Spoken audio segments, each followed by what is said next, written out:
Today we are going to look into the same thing that we have looked in for the past couple of weeks, which is baptism with the Holy Spirit. நாம் கடந்த 2 வாரங்களாக பார்த்த பரிசுத்த ஆவியினால ஞானஸ்நானம் பெறுவதை குறித்து நாம் பார்த்தோம். Ask, seek and knock for the Holy Spirit. பரிசுத்த ஆவியானவருக்காக கேளுங்கள், தேடுங்கள், தட்டுங்கள். Ask, seek and knock for the Holy Spirit. பரிசுத்த ஆவிக்காக நீங்கள் கேளுங்கள், தட்டுங்கள், தேடுங்கள். Do you want to live for Jesus? நீங்கள் இயேசுவுக்காக வாழ Do you விரும்புகிறீர்களா? want to glorify the Father God in your life? உங்களுடைய வாழ்க்கையில பிதாவானவரை நீங்கள் மகிமைப்படுத்த விரும்புகிறீர்களா? Do you want to be a part of building, bringing and expanding God's kingdom in this earth? இந்த பூமியில நீங்க தேவனுடைய ராஜ்யத்தை கட்டுவதற்கும் விரிவாக்குவதற்கும் விரும்புகிறீர்களா? Do you want to be a disciple of Jesus entrusted with the Great Commission? நீங்கள் இயேசு கிறிஸ்துவினுடைய சீஷர்களாக பிரதான கட்டளையை உங்களுக்கு ஒப்புவிக்கப்பட்டதாக இருக்க விரும்புகிறீர்களா? And it is how much is what is your desire and what is your answer for that? அதற்கு என்ன உங்களுடைய வாஞ்சை என்ன, உங்களுடைய பதில் என்ன இந்த கேள்விக்கு? Are you all out for that? இது எல்லாவற்றுக்கும் நீங்கள் தயாராக இருக்கிறீர்களா? Because I don't think anyone here will say no to these questions, because it is a very good thing to always desire to live for Jesus. யாரும் இந்த கேள்விகளுக்கு இல்லை என்று சொல்ல மாட்டீர்கள். ஏனென்றால் இயேசுவுக்காக வாழ்வது எல்லாருக்குமே வாஞ்சையாக தான் இருக்கும். Do you want to glorify Father God in your life? Yes, we would like to glorify. நீங்கள் பிதாவை உங்களுடைய வாழ்க்கையில் மகிமைப்படுத்த விரும்புகிறீர்களா? ஆமாம், மகிமைப்படுத்த விரும்புகிறோம். Do you want to be a part of building God's kingdom, to be a part of God's very great commission for God to use you in a very effective way? நீங்கள் தேவனுடைய ராஜ்யத்தில் உங்களுடைய அந்த பிரதான கட்டளையில் உங்களுடைய வாழ்க்கையில் மிகவும் பயனுள்ளதாக பயன்படுத்த விரும்புகிறீர்களா? An answer we might all say yes. Why not? Why should I say no to this? பதில் என்னவென்றால் ஆமாம், நான் செய்வேன், எதற்காக நான் இதற்கு இல்லை என்று சொல்லுகிறேன் என்றுதான் இருக்கும். But how much have you been desiring for this? How much you are willing to give yourself for this? ஆனால் எவ்வளவு தூரம் இதற்காக நீங்கள் வாஞ்சிக்கிறீர்கள், எவ்வளவு தூரம் உங்களையே நீங்கள் இதற்காக கொடுக்க விரும்புகிறீர்கள்? Because the very reason why the Lord wants to baptize each and every one of you with the Holy Spirit is, எதற்காக தேவன் ஒவ்வொருவரையும் பரிசுத்த ஆவியால் ஞானஸ்நானம் கொடுக்க விரும்புகிறார் என்றால், because it is for the people who thirst. யார் ஒருவர் தாகமாக இருக்கிறார்களோ அவர்களுக்கு. When Jesus was saying to his disciples, when he went for the festival, he was saying to every people, he was saying to them, if you are really thirsty, you come unto me and drink. இயேசு அவருடைய சீஷர்களிடம் மற்றவர்களிடம் அவர் சொன்னது, நீங்கள் தாகமாய் இருந்தால் என்னிடத்தில் வந்து பானம் பண்ணுங்கள். Thirst is different from something that you just want. தாகமாக இருப்பது எனக்கு வேண்டும் என்கிறதற்கும் தாகமாக இருப்பதற்கும் வித்தியாசம் உண்டு. How much is your thirst? எவ்வளவு நீங்கள் தாகமாக இருக்கிறீர்கள்? And it is so important that God has placed every blessing, every deliverance, every goodness for you through this one way. That means for your life in Christ Jesus, for you to be a part of God's kingdom, and every blessing he has kept for you is in and through that. உங்களுக்கு தேவன் எல்லா ஆசீர்வாதத்தையும் எல்லா விதமான காரியங்களையும் இந்த ஒரு வழியில் தான் வைத்திருக்கிறார். அது இயேசு கிறிஸ்துவுக்கு உள்ளாக நீங்கள் தேவனுடைய ராஜ்யத்துக்குள் இருக்கும் பொழுது அதன் மூலமாக உங்களுக்கு எல்லாமே கிடைக்கிறது. I gave an example last time that everything that your life needs, whether it be job, whether it be education, whether it be health, whether it be wealth, whether it be whatever God has planned for your life, he has kept for you by you now walking in his kingdom, being as a witness for him, and everything is in that great plan.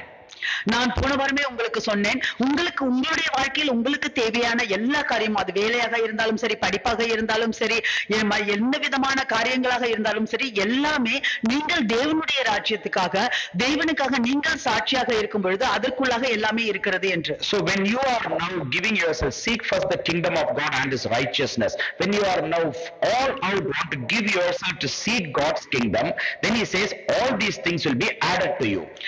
தேவனுடைய ராஜ்யத்தையும் அவருடைய நீதியையும் தேடுங்கள். நீங்கள் தேவனுடைய ராஜ்யத்தை தேடுவதற்காக அவருடைய நீதியை தேடுவதற்காக எல்லாமாக நீங்கள் கொடுத்தீர்கள் என்றால் அப்பொழுது மற்ற எல்லா காரியங்களும் அதில் கூட கூட்டி கொடுக்கப்படும். That's why when Jesus said in Matthew chapter 6, he was saying that do not worry about anything like how Gentiles worry. அதனால்தான் மத்தேயு 6வது அதிகாரத்தில் இயேசு சொல்லுகிறார், நீங்கள் புறஜாதியார்கள் கவலைப்படுவது போல நீங்கள் எல்லாவற்றையும் குறித்து The கவலைப்படாதீர்கள். Father knows what you need even before you ask. நீங்கள் கேட்பதற்கு முன்பாகவே பிதாவுக்கு தெரியும் உங்களுக்கு என்ன தேவை என்று. Then he says, seek first the kingdom of God and his righteousness, and all these things will be added to you. அதற்கு பிறகு அவர் சொல்லுகிறார், நீங்கள் தேவனுடைய ராஜ்யத்தையும் நீதியையும் தேடுங்கள், மற்றவை எல்லாம் அதோடு கூட கூட்டி கொடுக்கப்படும் என்று. So the kingdom of God in you has the great plan. He has everything for you to walk in his kingdom, to walk for his glory, to proclaim God's name to others, for you to be a great model for other people, for you to proclaim the name of Jesus to other people.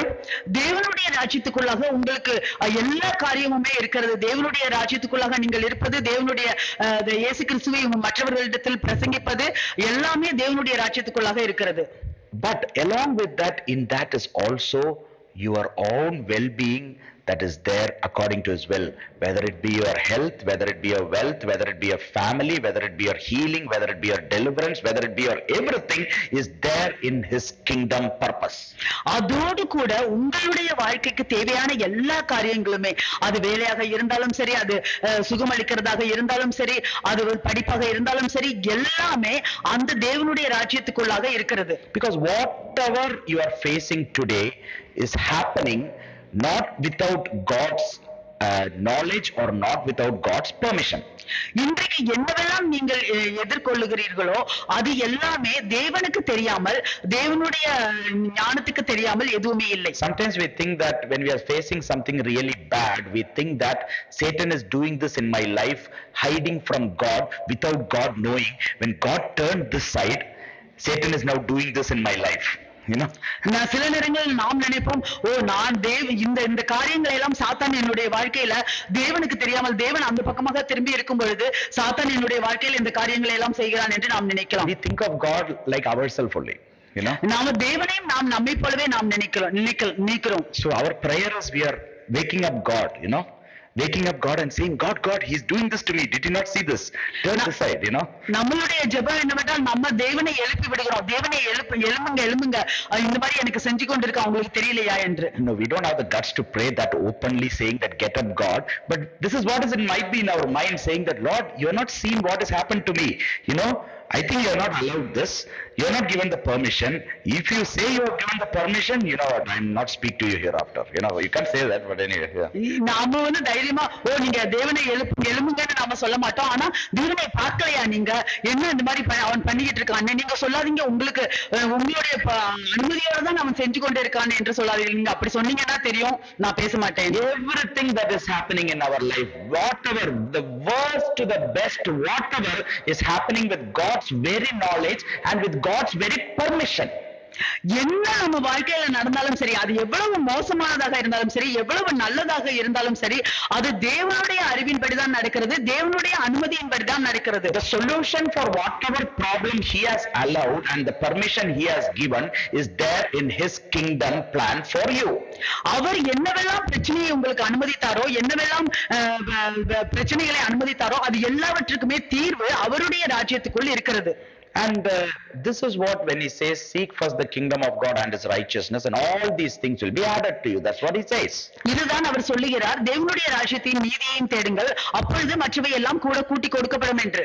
And today these disciples who all were there, who are waiting on the day of Pentecost or before the day of Pentecost, these 120 people, they were eagerly waiting for the promise of the Father. அந்த பெந்தேகோஸ்து நாளில 120 பேரும் அவருடைய அந்த சீஷர்கள் எல்லோரும் தேவன் வாக்குத்தத்தம் பண்ணினதை பெற்றுக்கொள்வதற்காக ஆவலோடு காத்துக் கொண்டிருக்கிறார்கள். Jesus is named by himself and also John the Baptist as Jesus the baptizer in the Holy Spirit. Jesus the one who baptizes you with the Holy Spirit. இயேசு கிறிஸ்து தான் பரிசுத்த ஆவியால் ஞானஸ்நானம் கொடுக்கிறவர். அதை யோவான் ஸ்நானனும் சொன்னார், இயேசு தான் பரிசுத்த ஆவியால் ஞானஸ்நானம் கொடுக்கிறவர் என்று இயேசுவும் சொன்னார். And then Jesus said to his disciples that truly as John indeed baptized you with water, but I will baptize you with the Holy Spirit. Acts chapter 1.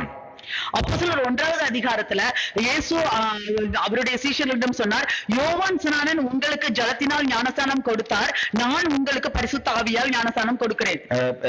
You don't need, yeah, just for reference, by this time you should have read it at home and you would have known it.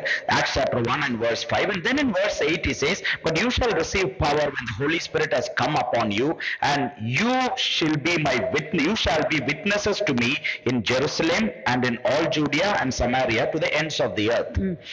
அப்போஸ்தலர் 1வது அதிகாரம் 8வது வசனத்தில் இப்படியாக சொல்லப்படுகிறது, பரிசுத்த ஆவி உங்களிடத்தில் வரும்பொழுது நீங்கள் பலனடைந்து எருசலேமிலும் யூதேயா முழுவதிலும் சமாரியாவிலும் பூமியின் கடைசி பரியந்தமும் எனக்கு சாட்சிகளாய் இருப்பீர்கள் என்றார். So for anyone who is thirsty to be a witness for Christ Jesus, யார் ஒருவர் இயேசு கிறிஸ்துவுக்காக சாட்சியாக இருக்க வேண்டும் என்று தாகமாக இருக்கிறீர்களோ, for them he is now saying you shall receive power when the Holy Spirit comes upon you.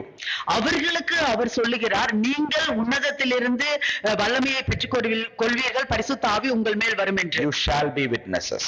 நீங்கள் சாட்சிகளாக இருப்பீர்கள். So the baptism with the Holy Spirit that the Jesus the baptizer wants to give to you or pour upon you, பரிசுத்த ஆவியால் ஞானஸ்நானத்தை பரிசுத்த ஆவியால் ஞானஸ்நானம் கொடுக்கிறவர் இயேசு கிறிஸ்து உங்கள் மேல் ஊற்ற விரும்புகிறார். It is the primary concern or primary reason for why he wants to baptize you with the Holy Spirit is, முதலாவதாக எதற்காக அவர் பரிசுத்த ஆவியால் உங்களுக்கு ஞானஸ்நானம் கொடுக்க விரும்புகிறார் என்றால், because now he is now going to make you a strong effective witness because you thirst to be a witness.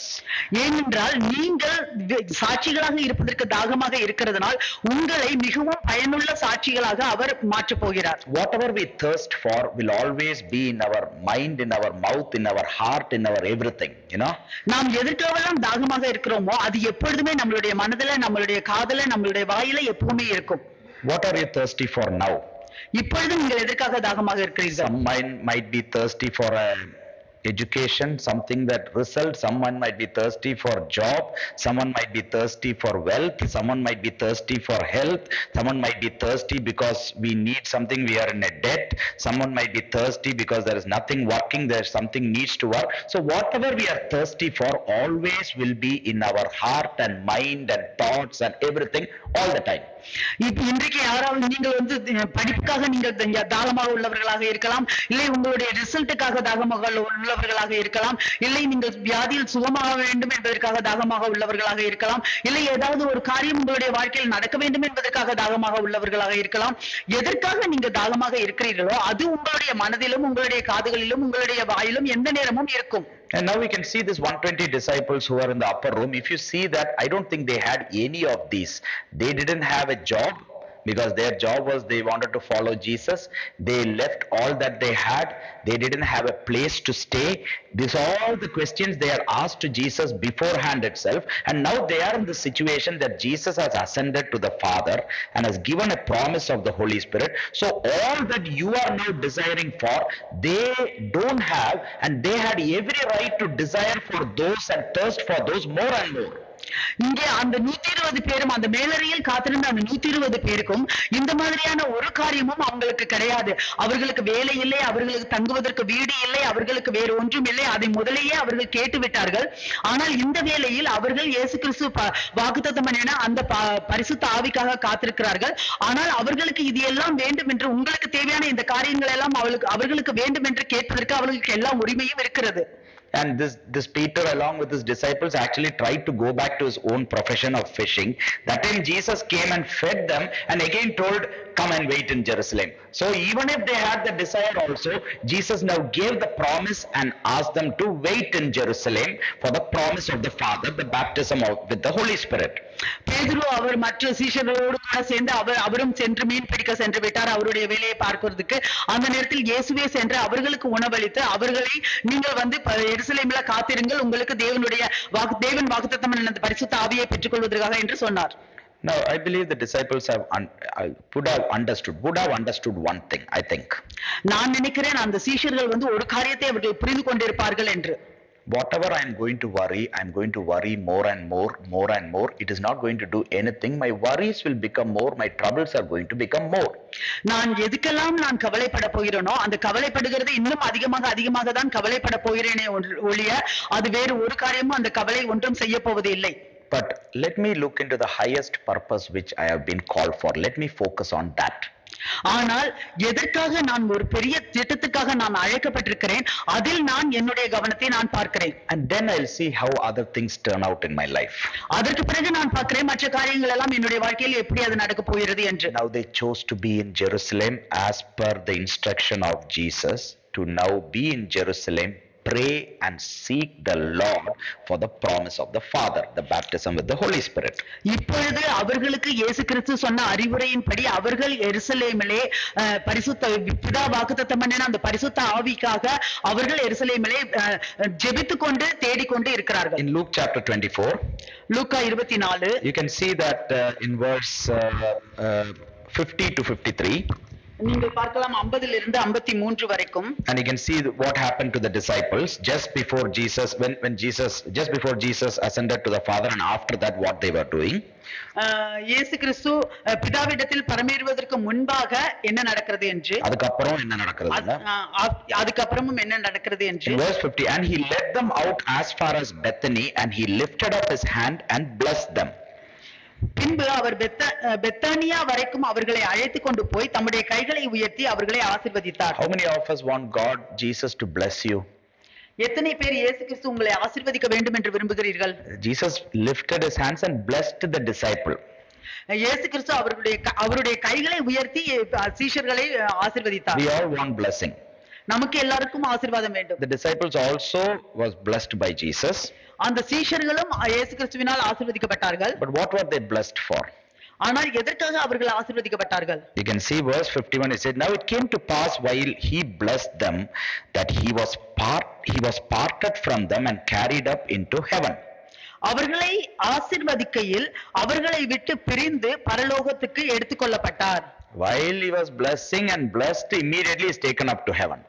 அவர்களை ஆசீர்வதித்துக் கொண்டிருக்கும் பொழுது ஆசீர்வதித்த உடனே அவர் பரலோகத்துக்கு எடுத்துக்கொள்ளப்பட்டார். And verse 52, you can see that with the blessing of the Lord Jesus, what they did is, and they worshipped him and returned to Jerusalem with great joy and were continually in the temple praising and blessing God. அந்த தேவனுடைய ஆசீர்வாதத்தை பெற்றுக்கொண்டு அவர்கள் என்ன செய்தார்கள் என்றால் 52ல அவர்கள் அவரை பணிந்து கொண்டு மிகுந்த சந்தோஷத்தோடு எருசலேமுக்கு திரும்பி வந்து நாடோறும் தேவாலயத்திலே தேவனை புகழ்ந்து துதித்துக் கொண்டிருந்தார்கள். So what they were doing continually from the day Jesus ascended to the Father, with the blessing of Jesus, they were worshipping and blessing the Lord continually. அவர்கள் என்ன பண்ணினார்கள்? அந்த இயேசு கிறிஸ்து அவர்களை ஆசீர்வதித்து அவர் பரமேறினதற்கு பிறகு அவர்கள் தொடர்ந்து நாடோறும் தேவாலயத்தில் தேவனை புகழ்ந்து துதித்துக் கொண்டிருந்தார்கள். Because now they found their way. What is the way forward they have seen. இப்பொழுது அவர்களுடைய வழியை அவர்கள் கண்டு கொண்டார்கள். அவர்கள் எந்த வழியில் போக வேண்டும் என்று. The same worry that they had about 10 days before, the fear that they had 10 days before has gone somewhere, don't know. 10 நாளுக்கு முன்பாக அவர்களுக்கு இருந்த அதே கவலை அது எங்கேயோ போய்விட்டது, மறைந்து விட்டது. And then you can see that they were continually praising and blessing the Lord. அப்புறம் பார்க்கிறோம் நாடோறும் அவர்கள் தேவாலயத்தில் தேவனை புகழ்ந்து கொண்டு துதித்துக் கொண்டு இருக்கிறார்கள். And you can see that even in Acts chapter 1, they were continually gathered together, the 120 people, and they were praising and praying and supplication and everything. They would be desperately now knowing the purpose, knowing that now I need to be baptized with the Holy Spirit, for the power from on high needs to come upon me, for me to be a witness which is now going to lead my life forward according to God's plan, according to everything that God has planned for me. இப்பொழுது நாம் பார்க்கிறோம் அப்போஸ்தலர் புத்தகத்திலே அவர்கள் தொடர்ந்து ஒவ்வொரு நாளும் அவர்கள் ஜெபிச்சு கொண்டு தேவன் வாக்குத்தத்தம் பண்ணின பரிசுத்த ஆவியை தேடிக் கொண்டிருக்கிறார்கள். தேவனுடைய திட்டத்தின்படி எனக்கு உன்னதத்திலிருந்து அந்த பரிசுத்த ஆவியானவர் என் மேல் வர வேண்டும், நான் தேவனுடைய திட்டத்தின்படி நான் அதை செய்ய வேண்டும் என்று அவர்கள் தொடர்ச்சியாக ஜெபித்துக் கொண்டார்கள். Acts chapter 1 verse 14, these all continued with one accord in prayer and supplication with the women and Mary the mother of Jesus and with his brothers. அப்போஸ்தலர் 1:14வது வசனம், அங்கே இவர்கள் எல்லோரும் ஸ்திரீகளோடும் இயேசுவின் தாயாகிய மரியாளோடும் அவருடைய சகோதரரோடும் கூட ஒருமனப்பட்டு ஜெபத்திலும் வேண்டுதலிலும் தரித்திருந்தார்கள். So you can see that all continued praising and blessing the Lord, continued in praising and prayer and in one accord. இங்கே நாம் பார்க்கிறோம் அவர்கள் தொடர்ச்சியாக எல்லோரும் சேர்ந்து தேவனை துதிக்கவும் தேவனை ஆராதிக்கவும் அந்த ஒருமனப்பட்டு இருந்தார்கள். You can see that the primary purpose why Jesus wanted to baptize them with the Holy Spirit was now they can be an effective witness, a testimony for the Lord. இப்பொழுது நாம் பார்க்கிறோம் எதற்காக இயேசு கிறிஸ்து அவர்களுக்கு முதலாவதாக பரிசுத்த ஆவியால் ஞானஸ்நானம் கொடுக்க வேண்டும் என்பது அவர்கள் பயனுள்ள சாட்சிகளாக இருக்கவும் அவர்கள் சாட்சி கொடுக்கிறவர்களாக இருக்கவும். Now they can efficiently do God's work with His very Spirit upon them with His very gifts. இப்பொழுது அவர்கள் அவருடைய ஆவி அவர்கள் மேல் இருக்கும் பொழுது அவர்கள் தேவன் கொடுத்த அந்த வேலையை பயனுள்ளவர்களாக ஆவியோடு கூட அவர்கள் செய்ய முடியும். Now, how many of us wants to be an effective witness and a testimony for the Lord, and how many of us want to do God's work effectively? எத்தனை பேர் நாம் தேவனுக்கு பயனுள்ள சாட்சியாக சாட்சி கொடுக்கிறவர்களாக இருக்க விரும்புகிறோம், தேவனுடைய ஊழியத்தை நாம் பயனுள்ளவர்களாக செய்ய விரும்புகிறோம்? I think everyone here wants to be an effective witness and do God's work effectively and efficiently. நான் நினைக்கிறேன் எல்லாருமே இங்க இருக்கிறவர்கள் எல்லோருமே நாம் தேவனுக்கு பயனுள்ள சாட்சிகளாகவும் தேவனுடைய ஊழியத்தை பயனுள்ளவைகளாக செய்யவும் விரும்புவோம். But one thing might be we all want to do it according to what we think is effective and according to what we think is efficient. ஆனால் என்ன ஒரு காரியம் என்றால் நாம் எல்லோரும் நாம் எதை பயனுள்ளது என்று நினைக்கிறோமோ நாம் எதை நல்லது என்று நினைக்கிறோமோ அதன்படி செய்ய விரும்புவோம். I want to do efficiently and effectively God's work. And whenever we think whatever is efficient and effective is what we also think and satisfy ourselves as efficient and effective. நான் தேவனுடைய ஊழியத்தை மிகவும் பயனுள்ளதாக மிகவும் நல்லதாக நான் செய்ய வேண்டும். நாம் எதை பயனுள்ளதாக எதை நல்லதாக நினைக்கிறோமோ அப்படியே நாம் செய்வோம். According to our thought. நம்மளுடைய நினைப்பின்படி. But here the Lord wanted them to be an effective witness and a testimony and efficiently do God's work according to His efficiency and His effectiveness. ஆனால் இங்கு தேவன் அவர்கள் பயனுள்ள சாட்சிகளாகவும் சாட்சி கொடுக்கிறவர்களாகவும் இருக்கவும் தேவனுடைய ஊழியங்களை நல்லதாக செய்யவும் அவருடைய சித்தத்தின்படி அவருடைய விருப்பத்தின்படி. And He wanted to now say to them, you shall receive power when the Holy Spirit comes upon you and you shall be my witnesses. அவர் சொல்லுகிறார் நீங்கள் உன்னதத்திலிருந்து வரும் பலனை பெற்றுக்கொள்வீர்கள் நீங்கள் என்னுடைய சாட்சிகளாக இருப்பீர்கள் என்று சொல்கிறார். So when the Holy Spirit came upon them in Acts chapter 2, அப்போஸ்தலர் 2வது அதிகாரத்தில் பரிசுத்த ஆவி அவர்கள் மேல் வரும்பொழுது what was given to them? அவர்களுக்கு என்ன கொடுக்கப்பட்டது? Some aspects we can see. You would have, I think by now surely you should have read Acts chapter 2. I'm not going to read the whole thing again, but you can see that a power from heaven above, power on high, and insight and understanding of Jesus Himself, an authority, a speaking with boldness, the glory and praising of God, everything was, some of them I'm just highlighting, that was given to them, that came upon them. நாம் பார்க்கலாம், நீங்கள் அப்போஸ்தலர் 2வது அதிகாரத்தை நீங்கள் படித்திருப்பீர்கள்.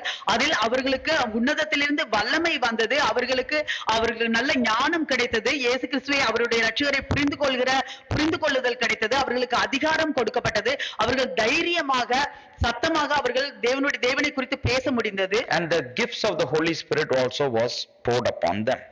அவர்களுக்கு பரிசுத்த ஆவியின் வரங்களும் அவர்கள் மேல் ஊற்றப்பட்டது. And also a sense or an experience of the glory of God they saw, they received. அதோடு கூட அவர்கள் தேவனுடைய மகிமையின் உணர்வை அவர்கள் பார்த்தார்கள், அவர்கள் பெற்றுக்கொண்டார்கள். They an unusual sense of God's presence with them they experienced. அவர்கள் வழக்கத்துக்கு மாறான தேவனுடைய பிரசன்னத்தை அவர்கள் அனுபவித்தார்கள். They believed that Jesus is with them through the Holy Spirit. Yes, before also they believed. அவர்கள் விசுவாசித்தார்கள், இயேசு கிறிஸ்து பரிசுத்த ஆவியானவரின் மூலமாக இயேசு கிறிஸ்து அவர்களோடு இருக்கிறார்கள் என்று முதலாவதாகவும் அவர்கள் விசுவாசித்தார்கள். They also believed. Peter himself has told when Jesus was with him that who am I?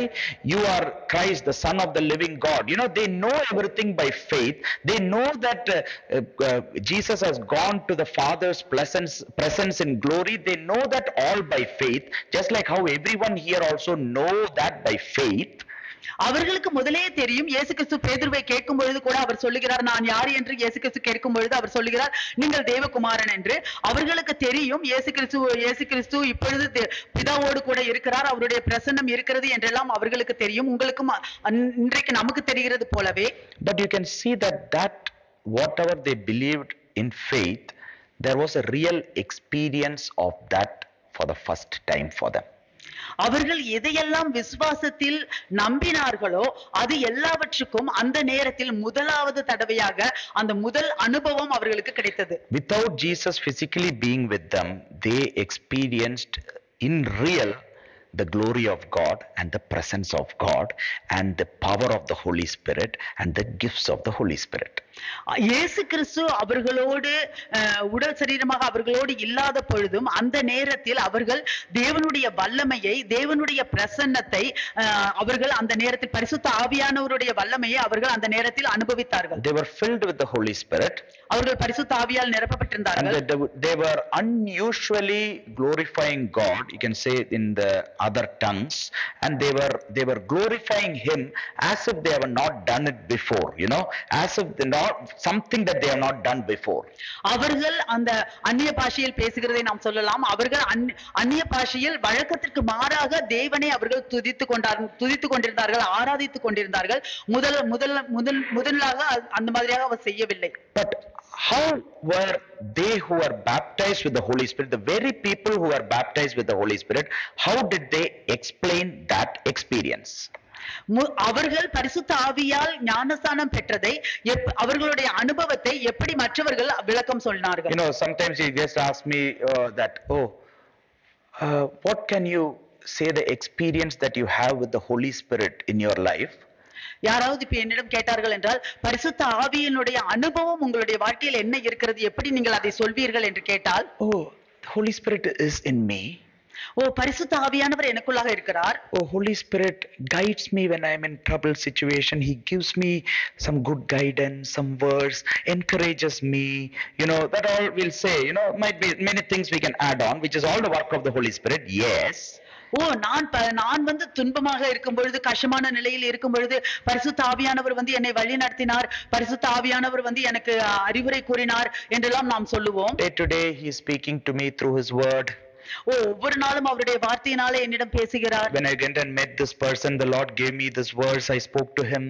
நான் இந்த நபரை போய் சந்திக்கும் பொழுது தேவன் எனக்கு இந்த வசனத்தை கொடுத்தார், நான் அவரிடம் பேசினேன். I prayed, and when I went there, that exactly happened, and the Holy Spirit guided me.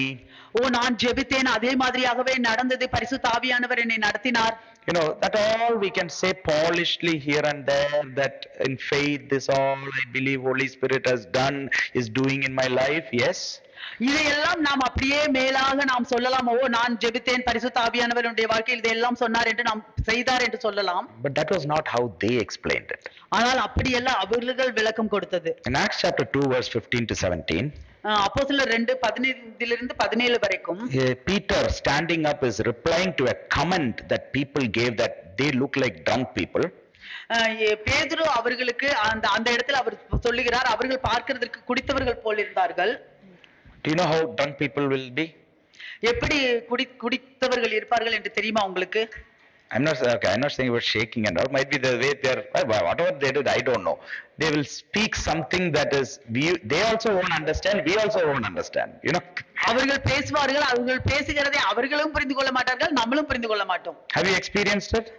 நீங்கள் அதை அனுபவித்திருக்கிறீர்களா? Who all has experienced? Just lift your hand. Sorry, don't lift. Yeah. Don't lift. Yeah, sorry, just a joke, okay? So you can see that they were saying in Acts chapter 2 verse 15 to 17, Peter was standing up and saying, "For these are not drunk as you suppose."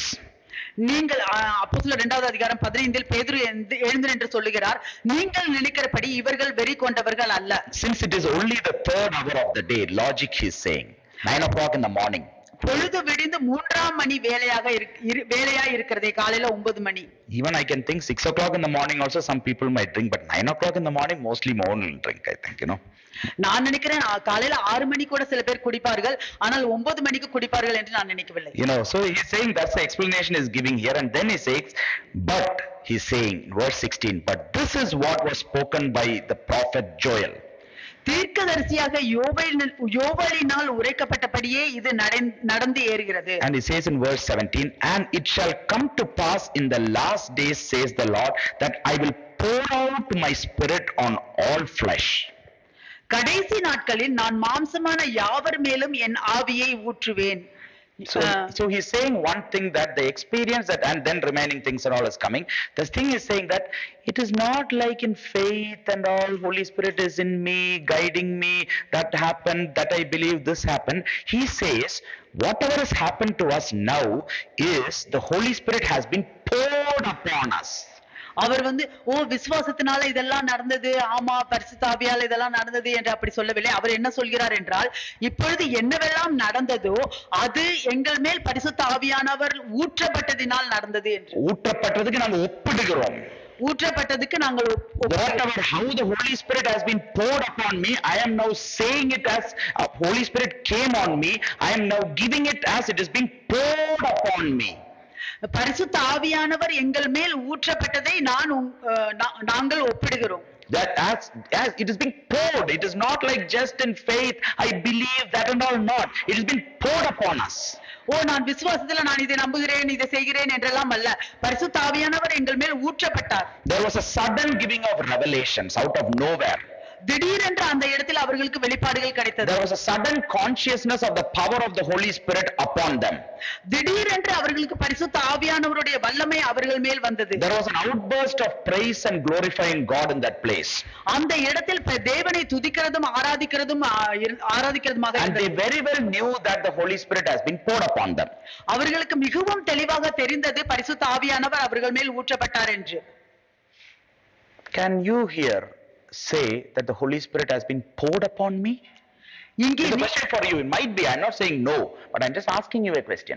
நான் உங்களிடத்தில் இந்த கேள்வியை கேட்கிறேன். அது அந்த மாதிரியாக நடந்து இருக்கலாம். உங்கள் மேல் பரிசுத்த ஆவியானவர் ஊற்றப்பட்டாரா? You can say in the Old Testament we can see that in certain people whom God has given some specific tasks and great men of God, servants of God, பழைய ஏற்பாட்டுல வந்து தேவ மனிதர்களுக்கு சில குறிப்பிட்ட வேலைகள் கொடுக்கப்பட்ட மனிதர்கள் மேல the Holy Spirit has been poured upon them. பழைய ஏற்பாட்டுல சில குறிப்பிட்ட வேலைகளே கொடுக்கப்பட்ட அந்த தேவ மனிதர்கள் மேல் பரிசுத்த ஆவியானவர் ஊற்றப்பட்டது. For example, when Moses was going in the burning bush there, suddenly you can see that he saw the glory of God there. Something at specific moment for specific people, it came upon them. நாம ஒரு உதாரணத்துக்கு நாம் மோசேயை பார்க்கலாம். அவர் முச்செடியில் நடுவில் அந்த இடத்துல அவர் போகும்பொழுது அந்த இடத்துல அவருக்கு திடீரென்று அந்த வெளிப்பாடு கிடைத்தது, தேவனுடைய பிரசன்னம் அங்கே இருக்கிறது என்று. But here Apostle Peter, when he is saying that, is saying, ஆனால் இங்கே அப்போஸ்தலர் பேதுரு அவர் சொல்லும்போது in verse 17 is saying, 17ல சொல்லுகிறார், and it shall come to pass, he's quoting Joel's prophet, whatever happened, and saying, and it shall come to pass in the last days, say God, that I will pour out of my spirit on all flesh. இங்கே அவர் 17வது வசனத்தில் அவர் சொல்லுகிறார், தீர்க்கதரிசியான யோவேல் சொன்னதை அவர் சொல்லுகிறார், கடைசி நாட்களில் நான் மாம்சமான யாவர் மேலும் என் ஆவியை ஊற்றுவேன். I will pour out my spirit on all flesh. நான் கடைசி நாட்களில் நான் மாம்சமான யாவர் மேலும் என் ஆவியை ஊற்றுவேன். Not only on flesh, but I will pour upon them abundantly. நான் வந்து கொஞ்சம் அவர்கள் மேல் ஊற்றுவது மட்டுமல்ல, அபரிதமாக ஊற்றுவேன். See, there is a difference between pouring out and drizzling rain. இதுதான் ஊற்றப்படுகிறதற்கும் மழை தூறல்களாக வருவதற்கும் வித்தியாசம். Every Christian has the Holy Spirit in him.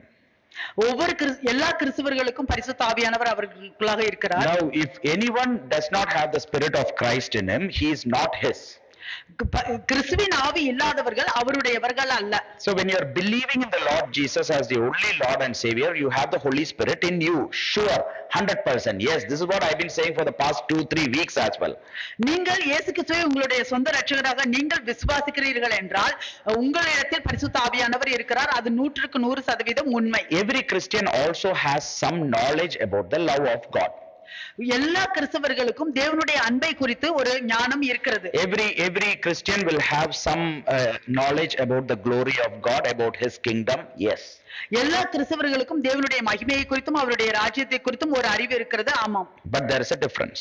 ஆனால் அதில் வித்தியாசம் இருக்கிறது. There is a difference between knowing the love of God, தேவனுடைய அன்பை புரிந்து கொள்ளுகிறது, தெரிந்து கொள்ளுகிறது. There is a difference between having the spirit of God in you, தேவ ஆவியானவர் உங்களுக்குள்ளாக இருக்கிறதற்கும், the difference between knowing the love of God and overwhelmed with the love of God is different. தேவனுடைய அன்பை நீங்கள் தெரிந்து கொள்கிறதற்கும் தேவனுடைய அன்பு உங்களிடத்தில் நிரம்பி வழிகிறதற்கும் வித்தியாசம் இருக்கிறது. There is a difference between having the Spirit of God in you and having the Holy Spirit being poured upon you is different. உங்களுக்குள்ளாக பரிசுத்த ஆவியானவர் இருக்கிறார் என்பதை தெரிந்து கொள்வதற்கும் உங்கள் மேல் பரிசுத்த ஆவியானவர் ஊற்றப்பட்டார் என்பதற்கும் வித்தியாசம் இருக்கிறது. In Acts chapter 5, in Romans chapter 5 and verse 5, here Apostle Paul is saying, ரோமர் 5:5 அப்போஸ்தலர் பவுல் சொல்லுகிறார். Romans chapter 5 and verse 5. ரோமர் 5:5 வசனம். We can also read a bit more, now it says, now hope does not, verse 5 will read, now hope does not disappoint because the love of God has been poured out in our hearts by the Holy Spirit who was given to us. மேலும் நமக்கு அருளப்பட்ட பரிசுத்த ஆவியினாலே தேவ அன்பு நம்முடைய இருதயங்களில் ஊற்றப்பட்டிருக்கிறபடியால் அந்த நம்பிக்கை நம்மை வெட்கப்படுத்தாது. Now he is saying that love of God has been poured out into our hearts. இங்கே அவர் சொல்லுகிறார் தேவ அன்பு நம்மளுடைய இருதயங்களில் ஊற்றப்பட்டிருக்கிறது என்று. It is not just Bible study. இது ஒரு பைபிள் ஸ்டடி இல்ல. Oh, the Lord has died on the cross for you. He has shed every blood for you. He has now done this for you. He has done that for you. Oh, that is knowledge. Oh yeah, God loves me so much. I know that God loves me. It was not just knowledge. Here they are saying, இங்க நான் தேவன் உங்களுக்காக தேவன் உங்களுக்காக மரித்தார், தேவன் உங்களுக்காக எல்லாவற்றையும் கொடுத்தார், தேவன் உங்களுக்காக இதை செய்தார் என்று ஆமா இதெல்லாம் எனக்கு அறிவு, எனக்கு இது தெரிகிறது என்று அப்படி அல்ல. The more and more we read, we can see more and more we have knowledge of the love of God. எவ்வளவுக்கு எவ்வளவு அதிகமாக நாம் படிக்கிறோமோ அவ்வளவுக்கு அவ்வளவு அதிகமாக நாம் தேவனை குறித்த நமக்கு அறிவு கிடைக்கும். But for these people, even before they were stepping out alone without Christ Jesus physically with them, the love of God has been poured out into their hearts. ஆனால் இந்த ஜனங்களுக்கு இயேசு கிறிஸ்து அவர்களோடு கூட உடல் சரீரமாக இல்லாத பொழுதும் தேவனுடைய அன்பு அவர்களுடைய இருதயங்களிலே ஊற்றப்பட்டது. He says, now hope does not disappoint because the love of God has been poured out in our hearts by the Holy Spirit who was given to us. இங்கே சொல்லப்படுகிறது மேலும் நமக்கு அருளப்பட்ட பரிசுத்த ஆவியினாலே தேவ அன்பு தம்முடைய இருதயங்களிலே ஊற்றப்பட்டிருக்கிறபடியால் அந்த நம்பிக்கை நம்மை வெட்கப்படுத்தாது. So how did he arrive to that hope? எப்படி அந்த நம்பிக்கைக்கு அவர்கள் வந்தார்கள்? In verse 3 and 4 you can see he is saying something else. 3-4 நீங்கள் பாருங்கள் வேறு. Romans chapter 5 he says, and not only that but we also glory in tribulations, knowing that tribulation produces perseverance. அது மாத்திரமல்ல உபத்திரவம் பொறுமையையும் பொறுமை பரீட்சையையும், and perseverance character, and character hope. பரீட்சை நம்பிக்கையையும் உண்டாக்குகிறது என்று அறிந்து. So now he is saying that, he is starting from beginning saying that, but we also glory in tribulations. ஆரம்பிக்கும் போது அவள் சொல்லுகிறார் உபத்திரவங்களிலேயும் மேன்மை பாராட்டுகிறோம். We glory in tribulations, உபத்திரவங்களிலேயும் மேன்மை பாராட்டுகிறோம், knowing that tribulation produces perseverance, உபத்திரவம் பொறுமையையும், and perseverance character, பொறுமை பரீட்சையையும், and character hope, பரீட்சை நம்பிக்கையையும். and now he says in verse 5, now hope does not disappoint. இப்பொழுது 5வது வசனத்தில் அவர் சொல்கிறார் அந்த நம்பிக்கை நம்மை வெட்கப்படுத்தாது. Because the love of God has been poured out into our hearts through the Holy Spirit. ஏனெனில் பரிசுத்த ஆவியினாலே பிதாவினுடைய அன்பு தம்முடைய இருதயங்களிலே ஊற்றப்பட்டிருக்கிறது. Before even they are going to face tribulation, before even they are going to develop a strong character, before even they are going to hope, grow in hope, they have been now, love of God has been poured out into their hearts. Even before any tribulations, anything is there, first day. அவர்கள் அந்த உபத்திரவத்தில் போவதற்கு முன்பாக அவர்களுடைய அந்த பொறுமையில் ஸ்திரமாவதற்கு முன்பாகவே அவர்களுக்கு அந்த நம்பிக்கை தேவ அன்பின் பரிசுத்த ஆவியினாலே தேவ அன்பு அவர்களுடைய இருதயத்தில் ஊற்றப்பட்டது முதல் நாளிலேயே. For us all, when character will develop, எப்பொழுது நமக்கெல்லாம் அந்த நம்மளுடைய அந்த பொறுமை ஆரம்பிக்கும்? When for us perseverance will start, எப்பொழுது நமக்கு அந்த பொறுமை ஆரம்பிக்கும் தெரியுமா? When we are passing through lots of trouble and trouble and trouble and trouble and trouble, then we will say, Lord, thank you for teaching me perseverance. நாம் உபத்திரவத்துக்கு மேல உபத்திரவத்துக்கு மேல உபத்திரவத்துக்கு மேல உபத்திரவத்துக்கு மேல நாம் அதுல நான் கடந்து செல்லும் பொழுது நாம் சொல்லுவோம், தேவனே நன்றி எனக்கு பொறுமையை சொல்லிக் கொடுப்பதற்காக. And when we are persevering and persevering and persevering because of our tribulation and trouble upon trouble upon trouble, we'll say, Lord, thank you, Lord, for developing my character. நாம விடாமுயற்சியோடு விடாமுயற்சியோடு விடாமுயற்சியோடு நம்ம இந்த உபத்திரவங்களை எல்லாம் நாம் சந்திக்கும் பொழுது நாம் சொல்லுவோம், தேவனே எனக்கு இந்த ஒரு நல்ல பொறுமையை கொடுத்ததுக்காக நன்றி. And the character, when the character is formed, then you'll say, because of this character now I have hope in you. அந்த பொறுமை நமக்குள்ளாக வந்ததற்கு பிறகு நாம் சொல்லுவோம், இந்த பொறுமையினால எனக்கு இப்பொழுது உங்க மேல நம்பிக்கை வந்தது. But for these people, ஆனால் இந்த ஜனங்களுக்கு, even before they started passing through any tribulations, அவர்கள் அந்த உபத்திரவங்களிலே கடந்து செல்வதற்கு முன்பாகவே, before those tribulations producing perseverance in them, அந்த உபத்திரவம் அவர்களுக்குள் அந்த பொறுமையை உண்டாக்குவதற்கு முன்பாகவே, before the perseverance formed their character, அவர்கள் அந்த பொறுமையில் அவர்கள் அந்த குணம் உண்டாவதற்கு முன்பாகவே, and before character produce hope, அந்த பரீட்சை அவர்களுக்கு நம்பிக்கை உண்டாவதற்கு முன்பாகவே, the love of God has been poured into their hearts through the Holy Spirit.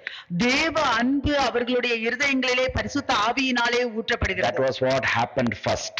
அதுதான் முதலாவதாக நடந்தது. And then they were going to pass through all the tribulations. அதற்கு பிறகு அவர்கள் இந்த உபத்திரவங்களை எல்லாம் Then after that their character started developing. அதற்கு பிறகு அவர்களுடைய பொறுமை ஆரம்பிக்கிறது. Yeah, and then perseverance and character, everything was after that. அதற்கு பிறகு பொறுமை பரீட்சை எல்லாமே அதற்கு பிறகு. I just want to read a quote of one of the great evangelist, American evangelist D.L. Moody. ஒரு பெரிய சுவிசேஷக்காரர் D.L. மோடியோட அவருடைய கோட்டை நான் படிக்க போகிறேன். I'll read it as small, as slow as possible so that we can see his first hand quote of D.L. Moody. அவரே சொல்றது. D.L. மோடி அவரே அவருடைய அனுபவத்தை குறித்து அவர் சொல்லுகிறதை நான் படிக்கிறேன். He is saying, I was crying all the time that God will fill me with his spirit. நீங்க படிச்சு முடிச்சு. Well, one day in the city of New York, oh, what a day! I cannot describe it. I seldom refer to it.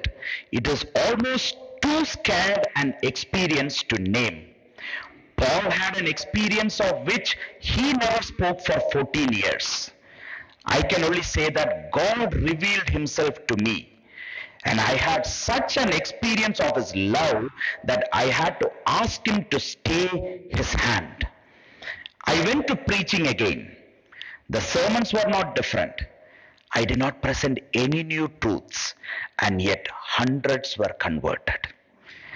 I would not now be placed back where I was before that blessed experience, even if you should give me all the world.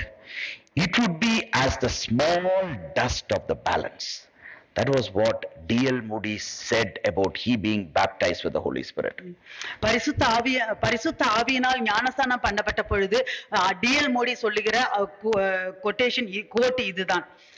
தேவன் என்னை பரிசுத்த ஆவியால் நிரப்ப வேண்டும் என்று நான் எப்பொழுதும் அழுது கொண்டிருந்தேன்.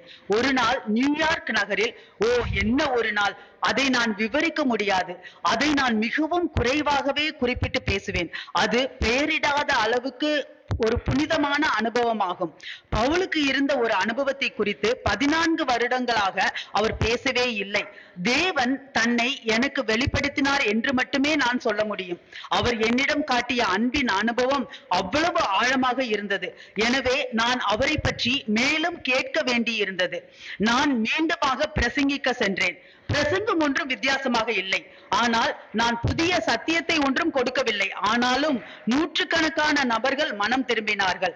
நீங்கள் எனக்கு முழு உலகத்தையும் கொடுத்தாலும் அந்த ஆசீர்வதிக்கப்பட்ட அனுபவத்திற்கு முன் நான் இருந்த இடத்திற்கு மீண்டும் செல்ல இப்பொழுது தயாராக இருக்க மாட்டேன். அது தராசின் சிறிய தூசி போல இருக்கும். Amen.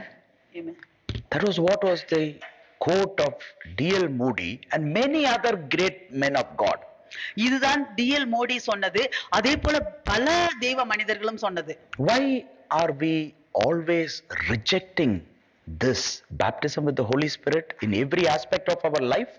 நம்மளுடைய வாழ்க்கையின் எல்லா பகுதிகளிலும் எதற்காக நாம் பரிசுத்த ஆவியின் ஞானஸ்நானத்தை நாம் மறுதலிக்கிறோம்? There is a big resistance even without you knowing, in your mind, in your body, in your very thought about being baptized with the Holy Spirit. உங்களுடைய மனதுல, உங்களுடைய சரீரத்துல, உங்களுடைய நினைவுல உங்களுக்கு தெரியாமலேயே ஒரு பெரிய எதிர்ப்பு இருக்கிறது. பரிசுத்த ஆவியில் ஞானஸ்நானம் The reasons for being rejecting this very thing about being baptized with the Holy Spirit needs to be identified. இந்த பரிசுத்த ஆவியால் ஞானஸ்நானம் பெறுவதை குறித்து இருக்கிற அந்த மறுதலிப்பு, அந்த நிராகரிப்பை நீங்கள் அடையாளம் கண்டுகொள்ள வேண்டும். It needs to be brought to the light of the scripture. அது வேத வாக்கியங்களின் வெளிச்சத்திற்கு முன்பாக கொண்டு வர வேண்டும். And ask God himself to reveal it to you. அது தேவனே உங்களுக்கு வெளிப்படுத்த வேண்டும் என்று கேளுங்கள். If you are really wanted that revelation, I gave you 2 weeks of opportunity. உங்களுக்கு உண்மையிலேயே அந்த வெளிப்பாடு வேண்டும் என்றால் உங்களுக்கு நான் 2 வாரம் வாய்ப்பு கொடுக்கிறேன். கொடுத்தேன் 2 weeks I gave opportunity. 2 வாரம் உங்களுக்கு வாய்ப்பு கொடுத்தேன். Now is the 3rd week another opportunity. இப்பொழுது 3வது வாரம் இன்னொரு வாய்ப்பு. And I just want to give a couple of observations which I touched last week. நான் போன வாரம் இதை குறித்து கொஞ்சமாக சொன்னேன், அதை நான் இப்பொழுது சொல்ல விரும்புகிறேன். You can be still baptized with the Holy Spirit. You can be baptized with the Holy Spirit. நீங்கள் பரிசுத்த ஆவியால் ஞானஸ்நானம் பெற்றவர்களாக இருக்கலாம். And still not show or produce the fruit of the Spirit that God desires in you.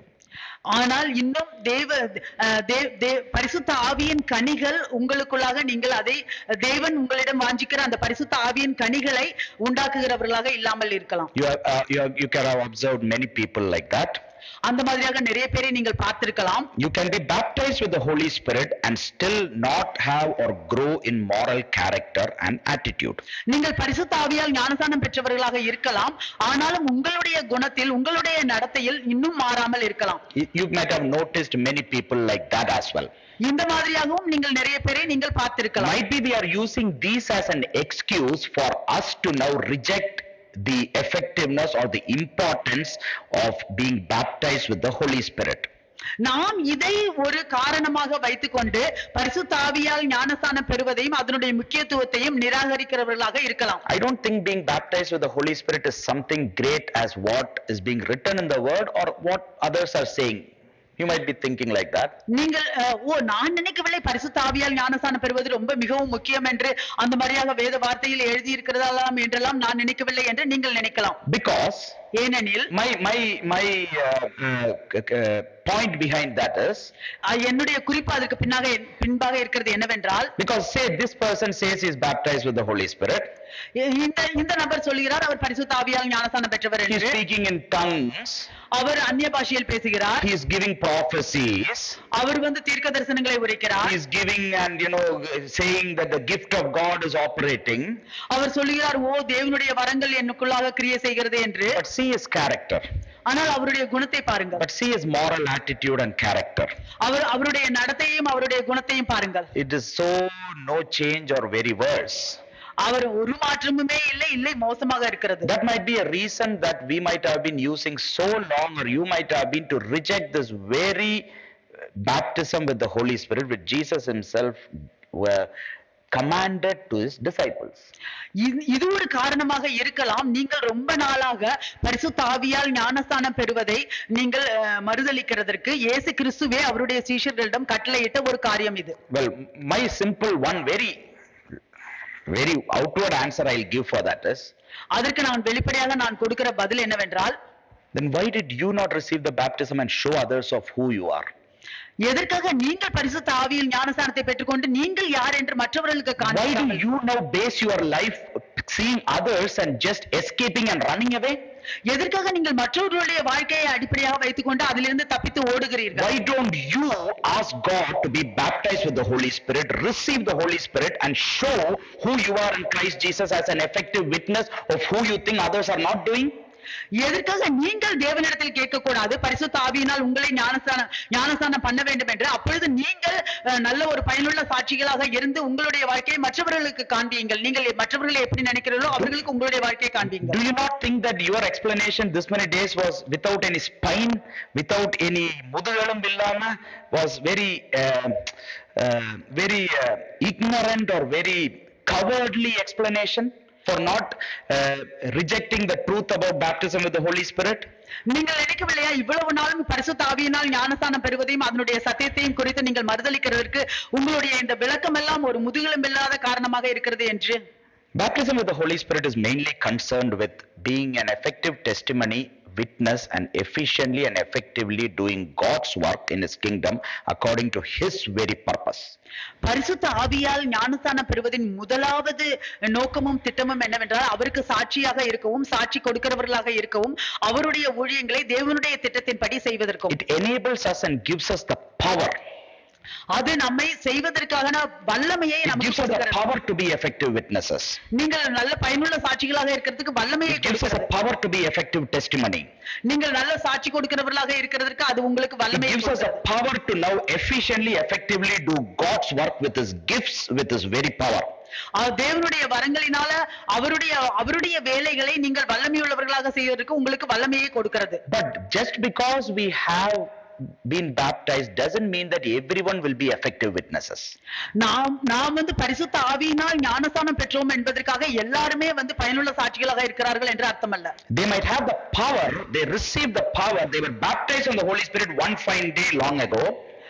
ஒரு நாள்ல ரொம்ப நாளைக்கு முன்பாக அவர்கள் பரிசுத்த ஆவியினால் ஞானஸ்தானம் பெற்றிருப்பார்கள், அவர்களுக்கு அந்த வல்லமை இருக்கலாம். But they were negligent or neglected or they just quenched the very filling of the Spirit. They just ignored or didn't give proper care. ஆனால் அவர்கள் அந்த பரிசுத்த ஆவியினால் நிரப்புவதற்கு அவர்கள் அதற்கு சரியான ஒரு கவனிப்பு கொடுக்காமல் அவர்கள் அதை ஒதுக்குகிறவர்களாக இருக்கலாம். Because many of them got baptized in the Holy Spirit, speak in tongues without even knowing the very purpose of why God baptizes us. ஏனெனில் நிறைய பேர் வந்து அவர்கள் பரிசுத்த ஆவியினால் ஞானஸ்தானம் பெற்று அவர்கள் அந்நிய பாஷையில் பேசுகிறார்கள், எதற்காக அதை பேசுகிறோம் என்ற அந்த திட்டமே தெரியாமல். A person being an effective witness, ஒரு நபர் ஒரு பயனுள்ள சாட்சியாக இருக்கிற ஒரு நபர் when he being baptized with the Holy Spirit according to the will of God, தேவனுடைய சித்தத்தின்படி அவர் பரிசுத்த ஆவியினால் ஞானஸ்தானம் பெற்றிருக்கும் பொழுது, and now he has the power of the Holy Spirit upon him to be an effective witness. இப்பொழுது அவருக்கு பரிசுத்த ஆவியானவருடைய வல்லமை அவர் மேல் இருக்கிறது, அவர் நல்ல சாட்சியாக And now he wants to walk day to day in the power of the Holy Spirit, so he day to day wants to be filled with the Holy Spirit again. இப்பொழுது அவர் ஒவ்வொரு நாளும் அந்த பரிசுத்த ஆவியின் வல்லமையில் நடக்க விரும்புகிறார், ஒவ்வொரு நாளும் பரிசுத்த ஆவியால் நிரப்பப்பட வேண்டும் என்று விரும்புகிறார். See, if there is a waterfall near your house, உங்களுடைய வீட்டுக்கு பக்கத்துல ஒரு வாட்டர்ஃபால் இருந்துச்சுன்னா, every day you take bath in your bathroom, ஒவ்வொரு நாளும் நீங்கள் உங்களுடைய பாத்ரூம்ல வந்து குளிப்பீங்க. but one day you went and bathed in this waterfall. ஆனால் ஒரு நாள் நீங்க போய் அந்த நீர்வீழ்ச்சியில குளிக்கிறீங்க. Now every time because of that you want to go under the waterfall. ஆனால் ஒவ்வொரு நாளும் அதனால நீங்க போய் அந்த நீர்வீழ்ச்சிக்குள்ள தான் குளிக்க விரும்புகிறீங்க. Whenever you get time you want to go under that waterfall. எப்பொழுதெல்லாம் உங்களுக்கு நேரம் கிடைக்கிறதோ அப்பவெல்லாம் நீங்கள் வந்து அந்த நீர்வீழ்ச்சிக்குள்ள, because you have the experience, you want that experience, and that was what Acts the people were doing. They had the necessity, they had the experience, so every time when whatever happened they joined together to be filled with the Holy Spirit. ஏனென்றால் நீங்கள் அதை அனுபவித்தீர்கள். அதைதான் இன்றைக்கு அப்போஸ்தலர் நாட்கள்ல அந்த அப்போஸ்தலர்களும் அவர்களுக்கு அதனுடைய தேவை தெரிந்தது, அது வேண்டும் என்று தெரிந்தது, அதை அவர்கள் அனுபவித்தார்கள். அப்போ ஒவ்வொரு நாளும் அவர்களுக்கு அது தேவை என்று அவர்கள் போல் The நிரப்பப்பட்டார்கள். first time it was an unusual experience, முதலாவதாக அது வழக்கத்திற்கு மாறான ஒரு அனுபவம். but after that they were able to understand that they are being filled with the Holy Spirit day to day in their life. அதற்கு பிறகு அவர்களால் புரிந்து கொள்ள முடிந்தது ஒவ்வொரு நாளும் அவர்களுடைய வாழ்க்கையில் பரிசுத்த ஆவியால் நிரப்பப்படுகிறார்கள் என்று. Because they now want to be effective witness for the very purpose why they have been baptized. ஏனென்றால் அவர்கள் எதற்காக பரிசுத்த ஆவியால் ஞானஸ்நானம் பெற்றார்களோ அதன்படி அவர்கள் ஒரு பயனுள்ள சாட்சிகளாக இருக்க விரும்பினார்கள். Now they also see that to be an effective witness they also need to live a holy life sanctified by the Holy Spirit day to day. இப்பொழுது அவர்கள் அந்த பயனுள்ள சாட்சிகளாக இருப்பதற்கு அவர்கள் ஒவ்வொரு நாளும் பரிசுத்த ஆவியினால் சுத்தமாக்கப்பட வேண்டும் என்பதன் தேவையை அவர்கள் அறிந்து கொண்டார்கள். So day to day they are so much concerned about their mind, their body, their thoughts, and they want the sanctifying work of the Holy Spirit so that they can be an effective witness. இப்பொழுது அவர்களுடைய வாழ்க்கையில் ஒவ்வொரு நாளும் அவர்களுடைய மனதில், அவர்களுடைய எண்ணங்களில், அவர்களுடைய செயல்களில் எல்லாவற்றிலும் அவர்கள் பரிசுத்தமாக இருக்க விரும்பினார்கள். ஒவ்வொரு நாளும் பரிசுத்த ஆவியால் அவர்கள் சுத்தப்பட வேண்டும் என்று விரும்பினார்கள். So they desired and wanted the Holy Spirit who baptized them to now sanctify them day to day. இப்பொழுது பரிசுத்த ஆவியால் அவர்களை ஞானஸ்நானம் கொடுத்த அந்த பரிசுத்த ஆவியினால் ஒவ்வொரு நாளும் அவர்கள் சுத்தமாக்கப்பட வேண்டும் என்றும் அவர்கள் விரும்பினார்கள். So because an effective witness, Jesus said, when the power of the Holy Spirit, the Holy Spirit comes upon you, you will receive power to be my witnesses. இயேசு சொல்லுகிறார், உன்னதத்திலிருந்து அந்த பலன் உங்கள் மேல் வரும் பொழுது நீங்கள் பரிசுத்த ஆவியை பெறுவீர்கள், நீங்கள் என்னுடைய சாட்சிகளாக இருப்பீர்கள் என்று. But there is another part of effective witness is our day to day living. இன்னொரு பகுதி, அந்த பயனுள்ள சாட்சியின் இன்னொரு பகுதி என்னவென்றால் நம்மளுடைய ஒவ்வொரு நாளுடைய வாழ்க்கை. Because we can be effective witness receiving the baptism of the Holy Spirit, but in our mind, in our word, in our action, in our whatever, we are not sanctified, we cannot be effective witnesses. நாம் பரிசுத்த ஆவியினால் ஞானஸ்நானம் பெற்று நாம் பயனுள்ள சாட்சியாக இருக்கலாம், ஆனால் நம்மளுடைய மனசு, நம்மளுடைய எண்ணங்கள், நம்மளுடைய நினைவுகள் எல்லாம் நன்றாக சரியாக இல்லை என்றால் நாம் பயனுள்ள சாட்சியாக இருக்க முடியாது. When I say it is not good means when you don't desire for the Holy Spirit to now transform your mind, transform your word, transform your action, transform everything inside out in you, unless you desire that for the work of the Holy Spirit in your life, you cannot be an effective witness. நான் என்ன சொல்ல வருகிறேன் என்றால், நீங்கள் பரிசுத்த ஆவியானவர் ஒவ்வொரு நாளும் உங்களுடைய மனது, உங்களுடைய எண்ணங்கள், உங்களுடைய செயல்கள் எல்லாவற்றையும் உருமாற்ற வேண்டும் என்று நீங்கள் விரும்பவில்லை என்றால் நீங்கள் பயனுள்ள சாட்சியாக இருக்க முடியாது. So now you can see that now they have been assigned or being received the power to be effective witness. Now they also see that to be an effective witness, I need to walk in every aspect of my life according to the sanctified work, holy work in my life, Holy Spirit. இப்பொழுது அவர்களுக்கு அந்த பயனுள்ள சாட்சிகளாக இருப்பது அவர்களுக்கு ஒப்புவிக்கப்பட்டிருக்கிறது என்பதை தெரிந்து கொண்டு அவர்கள் என்னுடைய வாழ்க்கையில் ஒவ்வொரு நாளும் நான் பரிசுத்தமாக்கப்பட்டு சுத்தமாக்கப்பட்டு ஒரு பரிசுத்தமான வாழ்க்கையை, பரிசுத்தமான நடக்கையில் நான் இருக்க வேண்டும் என்று அவர்கள் விரும்பினார்கள். That is what is the progression. That is what things go. That is how things went in the book of Acts. அதுதான் அப்படியே நாங்க முன்னோக்கி செல்கிறது என்பது. அப்படிதான் அப்போஸ்தலர் புத்தகத்தில் நடந்தது. Did you see anywhere before Acts 1 that these people were all morally good, attitude, everything was good? They were almost the opposite. நீங்கள் எங்கேயாவது பார்த்தீர்களா? அப்போஸ்தலர் புத்தகம் 1வது அதிகாரத்துக்கு முன்பாக அவர்கள் எல்லாரும் அவர்களுடைய நடக்கையில், அவர்களுடைய குணத்தில் எல்லாரும் நல்லா இருந்தார்கள் என்று சொல்ல முடியுமா? No, but you can see that now after first they were baptized with the Holy Spirit, but after that you can see that they had a very desire to be morally and character and attitude and everything to be sanctified and to be going according to what the Holy Spirit wants in their life. Even though they would have done mistakes, everything, but they always wanted to come back and be sanctified by the Lord. ஆனால் அவர்கள் இந்த இடத்துல அப்போஸ்தலர் புத்தகத்திற்கு அவர்கள் முதலாவதாக உன்னதத்திலிருந்து பரிசுத்த ஆவியை பெற்றுக் கொண்டதற்கு பின்பாக ஒவ்வொரு நாளும் அவர்களுடைய வாழ்க்கையில், அவர்களுடைய நடத்தையில், அவர்களுடைய குணத்தில் எல்லாவற்றிலும் அவர்கள் பரிசுத்தமாக்கப்பட வேண்டும், சுத்தமாக்கப்பட வேண்டும் பரிசுத்த ஆவியினால் என்பதை அவர்கள் அறிந்து கொண்டு அப்பொழுதுதான் நாம் பயனுள்ள சாட்சிகளாக இருக்க வேண்டும் என்று அவர்கள் ஒவ்வொரு நாளும் அதில் கவனம் உள்ளவர்களாக இருந்தார்கள். So they wanted the power of the Holy Spirit on them by being baptized. அவர்கள் ஞானஸ்நானம் பெற்று உன்னதத்தின் பலனை பெற்றுக்கொள்ள விரும்பினார்கள். So that now they can go with power in wherever God wants to send. இப்பொழுது அவர்கள் தேவன் எங்கெல்லாம் அவர்களை அனுப்ப விரும்புகிறார்களோ அங்கெல்லாம் அவர்கள் வல்லமையோடு செல்ல முடியும் என்று. But they also wanted their moral character and attitude also to be right, because Apostle Paul wherever he goes he says, did you not see me? Imitate me like how I imitate Christ. He was not saying about the baptism of the Holy Spirit, he was saying about himself. ஆனால் அவர்களுடைய நடத்தையிலும் அவர்களுடைய குணத்திலும் அவர்கள் மாற வேண்டும் என்று ஒவ்வொரு நாளும் சுத்தப்படுத்த வேண்டும் என்று அவர்கள் விரும்பினார்கள். அப்போஸ்தலர் பவுலை பார்த்தோம் என்றால் அவர்கள் ஒவ்வொருவரிடம் சொல்வார், என்னை நீ பார்க்கவில்லையா, நான் எப்படி நடக்கிறேன் என்று பார்க்கவில்லையா என்று அவர் கேட்பார். அவர் பரிசுத்த ஆவியை குறித்து சொல்லவில்லை, அவரை குறித்து தான் அவர் சொல்லுகிறார். That was what was the New Testament church in Acts. இதுதான் அப்போஸ்தலர் புத்தகத்தில் இருக்கிற புதிய ஏற்பாட்டின் சபை. But now you can see that some of them will go only behind power and no aspect of witnessing in moral character and attitude. இப்பொழுது நாம் பார்த்தோம் என்றால் சில பேர் வல்லமைக்கு அதிகாரத்திற்கு பின்பாகவே போவார்கள். அவர்களுக்கு அந்த நடத்தையை பத்தியோ குணத்தை பத்தியோ அவர்களுக்கு கவலை இல்லை. But opposite, for people who are opposing them will now not consider or speak about the power of the Holy Spirit, but they will be so much focused on walking morally and character good. So one side power is there, no character. In other side character is there, but no power. Both comes to nothing. ம். இன்னொரு கூட்டம் என்னவென்றால் அவர்களை எதிர்க்கிறவர்கள், அந்த வல்லமையிலே மட்டும் போகிறவர்களை எதிர்க்கிறவர்கள், அவர்கள் எப்பொழுதும் ஒரு நல்ல நடத்தையில், நல்ல குணத்தில், நல்லபடியாக இருக்க வேண்டும் என்று அவர்கள் அதை மட்டும் பார்ப்பார்கள். வல்லமையை குறித்து அவர்கள் கவலைப்பட மாட்டார்கள். சோ ஒரு பக்கம் பார்த்தோம் என்றால் வல்லமையை குறித்து மட்டும் போகிறவர்கள், இன்னொரு பக்கம் நடத்தையும் குணத்தையும் மட்டும் பார்க்கிறவர்கள். ஆனால் ஒரு பிரயோஜனமும் இல்லை, ஒன்று மட்டும் இருந்தால். Example, you take any church, whether it be Galatian, Ephesian, Colossian, Thessalonian, Corinthian, any church you take. உதாரணத்துக்கு நீங்கள் எந்த சபையை எடுத்தாலும் சரி, கலாத்தியர், கொரிந்தியர், எபேசியர் சபை, எந்த சபையை எடுத்தாலும் சரி, they all were baptized with the Holy Spirit and they received the gifts of the Holy Spirit, and in their church was operating, the gifts of the Holy Spirit was operating. அவர்கள் எல்லோரும் பரிசுத்த ஆவியினால் ஞானசானம் பெறப்பட்டவர்கள். அவர்களுக்கு எல்லோருக்கும் பரிசுத்த ஆவியின் வரங்கள் இருக்கிறது. அந்த பரிசுத்த ஆவியின் வரங்களில் அவர்கள் செயல்படுகிறவர்களாக இருக்கிறார்கள் சபைகளில். They are not doubt about it. Whenever Apostle Paul is writing the letters to them, these were all not in doubt. அதை குறித்து அவர்கள் கொஞ்சம் கூட அவர்கள் சந்தேகப்படவே இல்லை. அப்போஸ்தலர் பவுல் அவர்களுக்கு கடிதத்தை எழுதும் பொழுதெல்லாம் ஒரு சந்தேகமுமே கிடையாது.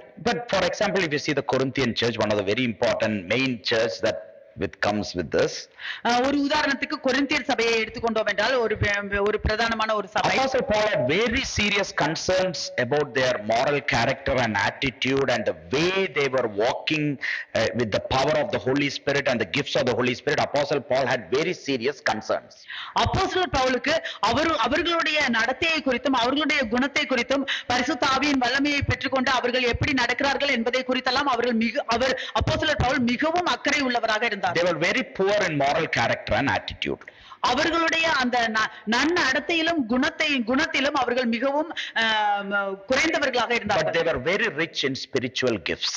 ஆனால் ஆவிக்குரிய வரங்களில் அவர்கள் ஐஸ்வர்யம் உள்ளவர்களாக இருந்தார்கள். They were very much all received the baptism in the Holy Spirit and they were all been blessed with the gifts of the Holy Spirit. They were rich in that. அவர்கள் எல்லோரும் பரிசுத்த ஆவியினால் ஞானஸ்நானம் பெற்றவர்களாக இருந்தார்கள். பரிசுத்த ஆவியின் வரங்களை பெற்றவர்களாக இருந்தார்கள். அந்த காரியத்தில் அவர்கள் ஐஸ்வர்யம் உள்ளவர்களாக இருந்தார்கள். With the power of the Holy Spirit in them and also the gifts of the Holy Spirit, they should have been good in their moral character and attitude. பரிசுத்த ஆவியின் வல்லமை அவர்கள் மேல் இருந்தது. அவர்களுக்கு பரிசுத்த ஆவியின் வரங்கள் அவர்கள் மேல் இருந்தது. அவர்கள் நன்னடத்தையிலும் குணத்திலும் நல்லவர்களாக இருந்திருக்க வேண்டும். But they were not. ஆனால் அவர்கள் இல்லை. Which is also a very important part of witnessing. அது சாட்சி கொடுப்பதற்கு மிகவும் ஒரு முக்கியமான பங்காக இருக்கிறது. But you should not forget one thing. ஆனால் நீங்கள் ஒரு காரியத்தை மறக்க கூடாது. The Corinthian church was a spirit-filled church. கொரிந்தியர் சபை ஆவியில் நிரம்பின சபை. They were, as I told, they were all completely baptized with the Holy Spirit. The Holy Spirit was giving them gifts. They were rich in the Spirit. நான் சொன்னது போல அவர்கள் எல்லோரும் பரிசுத்த ஆவியினால் ஞானஸ்நானம் பெற்றார்கள். அவர்களுக்கு பரிசுத்த ஆவியின் வரங்கள் எல்லாம் இருந்தது. அவர்கள் அதில் ஐஸ்வர்யமாக இருந்தார்கள். They were so this that you can read, go home and for your information, if you want to even read it, you can see 1 Corinthians chapter 12, 13 and 14. These three chapters explains most of them about their richness. நீங்கள் இதையெல்லாம் தெரிந்து கொள்ள வேண்டும் என்றால் நீங்கள் வீட்டுக்கு சென்று போய் படித்து பாருங்கள். 1 கொரிந்தியர் 12, 13, 14 இதை குறித்து சொல்லப்பட்டிருக்கிறது. And you know how their church operated? எப்படி அவர்களுடைய சபை நடந்தது என்று தெரியுமா? 1 Corinthians chapter 14 verse 26. 1 கொரிந்தியர் 14:26. Here Apostle Paul is questioning them. இங்கே அப்போஸ்தலர் பவுல் அவர்களிடம் கேள்வி கேட்கிறார். He is saying, how is it then, brethren, whenever you come together, each of you has a psalm, has a teaching, has a tongue, has a revelation, has an interpretation, let all things be done for edification. நீங்கள் கூடி வந்திருக்கிற போது உங்களில் ஒருவன் சங்கீதம் பாடுகிறான், ஒருவன் போதகம் பண்ணுகிறான், ஒருவன் அந்நிய பாஷை பேசுகிறான், ஒருவன் ரகசியத்தை வெளிப்படுத்துகிறான், ஒருவன் வியாக்கியானம் பண்ணுகிறான். சகோதரரே, இது என்ன? சகலமும் பக்தி விருத்திக்கு ஏதுவாக செய்யப்பட கடவது. They had tongues. அவர்களுக்கு அந்நிய பாஷை இருந்தது. They had a psalm. அவர்களுக்கு சங்கீதம் இருந்தது. They had a prophecy. அவர்களுக்கு தீர்க்க தரிசனம் இருந்தது. They had a revelation. அவர்களுக்கு வெளிப்படுத்துதல் இருந்தது. They had an interpretation. அவர்களுக்கு வியாக்கியானம் பண்ணுதல் இருந்தது. They had a teaching. அவர்களுக்கு போதகம் இருந்தது. All of this were there. எல்லாமே அவர்களுக்கு இருந்தது. Now Apostle Paul is saying, இங்கே அப்போஸ்தலர் பவுல் சொல்கிறார், everything is given to you by the Holy Spirit, the power of the Holy Spirit, by the gift of the Holy Spirit working in you. உங்களுக்கு எல்லாமே பரிசுத்த ஆவியின் வல்லமையினாலும் பரிசுத்த ஆவியின் வரங்களினாலும் உங்களுக்கு எல்லாமே கொடுக்கப்பட்டிருக்கிறது. But I just want to say to you one thing. ஆனால் நான் ஒரு காரியத்தை உங்களுக்கு சொல்ல விரும்புகிறேன். Why don't you do everything for the edification of the church? சகலமும் பக்தி விருத்திக்கு ஏதுவான சபைக்கு ஏதுவாக ஏன் செய்யக்கூடாது? Let all things be done for edification. எல்லா காரியமும் பக்தி விருத்திக்கு ஏதுவாக செய்யப்பட வேண்டும். So that a believer will grow in the Lord. அப்பொழுது ஒரு விசுவாசி தேவனுக்குள்ளாக An வளரும். unbeliever will be convinced and convicted of the Lord. அவிசுவாசி தேவனை குறித்து உணர்த்தப்படுவான். This was the Corinthian church. இதுதான் கொரிந்தியர் சபை. Corinthian church had everything. கொரிந்தியர் சபைக்கு எல்லாமே இருந்தது. Now what we see looking at Corinthian church and saying, நாம் கொரிந்தியர் சபையை பார்த்து என்ன சொல்லுகிறோம்? we don't have a prophecy with us. நமக்கிட்ட தீர்க்க தரிசனம் கிடையாது. We don't have interpretation of tongues with us. நமக்கு வியாக்கியானம் பண்ணுதல் We கிடையாது. don't have tongues with us. நமக்கு அந்நிய பாஷை பேசல் We don't கிடையாது. have a psalm with us. நமக்கு சங்கீதம் கிடையாது. We don't have a revelation from God with us when we join together or however it is. நாம் ஒன்று கூடி இருக்கும் பொழுது நமக்கு தேவனிடத்திலிருந்து வெளிப்பாடு கிடையாது. So these are all waste ஆகையால் இது எல்லாமே வேஸ்ட் தான். because it doesn't edify God. ஏனென்றால் இது ஒரு பக்தி விருத்திக்கு ஏதுவாக இல்லை. They had everything. அவர்களுக்கு எல்லாமே Now இருந்தது. Apostle Paul is showing to them how to use it for the edification of the Lord. இப்பொழுது அப்போஸ்தலர் பவுல் அவர்களுக்கு சொல்லிக் கொடுக்கிறார் அது எப்படி நீங்கள் பக்தி விருத்திக்கு ஏதுவாக செய்ய வேண்டும் என்று. We don't sometimes have anything நமக்கு சில நேரங்களில் ஒன்றுமே கிடையாது. and we are saying that we are all right. ஆனால் நாம் சொல்கிறோம் நாம் எல்லாரும் That is the சரியானவர்கள். reason for us rejecting this very baptism with the Holy Spirit, the gift of the Holy Spirit. இதுதான் நாம் பரிசுத்த ஆவியின் அந்த ஞானஸ்தானம் பண்ணுவதையும் பரிசுத்த ஆவியின் வரங்களையும் நாம் மறுதலிக்கிறதுக்கான காரணம். To Corinthian church who were rich in the Holy Spirit, being filled with the Holy Spirit, with the gifts of the Holy Spirit, கொரிந்தியர் சபை அவர்கள் பரிசுத்த ஆவியின் வரங்களினாலும் பரிசுத்த ஆவியின் ஞானஸ்தானத்தினாலும் அவர்கள் ஐஸ்வர்யம் உள்ளவர்களாக now இருக்கிறார்கள். Paul is addressing to them and showing to them how you should live your life according to what you have received. Pavul இந்த நேரத்தில் அவர்களிடம் சொல்கிறார் நீங்கள் பெற்றுக்கொண்டதின்படி உங்களுடைய வாழ்க்கையை நீங்கள் ஒழுங்குங்கரகமாக இருக்க வேண்டும் பக்தி விருத்திக்கு ஏதுவாக இருக்க வேண்டும் என்று சொல்கிறார். What have we received of the Holy Spirit in our life? நீங்கள் பரிசுத்த ஆவியினால் நீங்கள் என்ன உங்களுடைய வாழ்க்கையில் பெற்றுக்கொண்டீர்கள்? So that now we can also use it for the edification of the body of Christ or edification of God. இப்பொழுது நாமும் அதை தேவனுடைய பக்தி விருத்திக்கு ஏதுவாக சபைக்கு ஏதுவாக நாமும் அதை உபயோகப்படுத்தலாம் அல்லவா? See, for example, when a child is going to nursery, ஒரு உதாரணத்துக்கு ஒரு சிறு பிள்ளை அது நர்சரிக்கு போகும் பொழுது they learn things in the nursery. அவர்கள் நர்சரியில சில காரியங்களை கற்றுக்கொள்வார்கள். But they'll also learn some unwanted things in the nursery. They will face some unwanted problems also in the nursery. அதோடு கூட அவர்கள் அந்த நர்சரியில வேண்டாத காரியங்களையும் கற்றுக்கொள்வார்கள். அதனால வேண்டாத பிரச்சனைகளும் வரும். We cannot avoid it. அதை நாம் தவிர்க்க முடியாது. So do we not send our children to nursery? நாம் நம்மளுடைய பிள்ளைகளை நர்சரிக்கு அனுப்பாம இருப்போமா? We know that it is very important to send our children to nursery so that they learn those things, but also we advise them of what they should unlearn, what they should be corrected. நமக்கு தெரியும் நம்மளுடைய பிள்ளை நர்சரிக்கு போவது மிகவும் முக்கியமானது என்று. நாம் நம்மளுடைய பிள்ளை நர்சரிக்கு போக வேண்டும் என்று நாம் விரும்புவோம். அதை கற்றுக்கொள்ள வேண்டும் என்று விரும்புவோம். அந்த வேண்டாத காரியங்களை அவர்கள் கற்றுக்கொள்ள வேண்டாம் என்று அவர்களுக்கு நாம் அறிவுரை கூறி அவர்களை சரி பண்ணுவோம். But from nursery your child will now get a promotion. இப்பொழுது நர்சரியில இருந்து உங்களுடைய பிள்ளைக்கு ப்ரமோஷன் கிடைக்குது. From a nursery to where will the children be promoted? நர்சரியில இருந்து எந்த இடத்துக்கு உங்க பிள்ளைகள் ப்ரோமோட் பண்ணப்படுவார்கள்? Strathclyde University master's degree? Strathclyde University master டிகிரிக்கா? To a school. ஸ்கூலுக்கு. Primary school. பிரைமரி ஸ்கூலுக்கு. Now when they join the primary school, இப்பொழுது அவர்கள் பிரைமரி ஸ்கூலுக்கு சேர்ந்த பொழுது they will learn much higher things, better things. அவர்கள் இன்னும் அதிகமாக கற்றுக்கொள்வார்கள், நல்ல காரியங்களை கற்றுக்கொள்வார்கள். But they will also learn some better bad things. அதோடு கூட இன்னும் நல்ல கெட்ட காரியங்களையும் கற்றுக்கொள்வார்கள். And they will have some better big problems. இப்பொழுது அவர்களுக்கு இன்னும் பெரிய பிரச்சனைகள் வரும். Pull your children out of the school. இப்பொழுது உங்க பிள்ளைகளை ஸ்கூல்ல இருந்து வெளியே எடுத்து விடுங்கள். That's how we think about baptism with the Holy Spirit.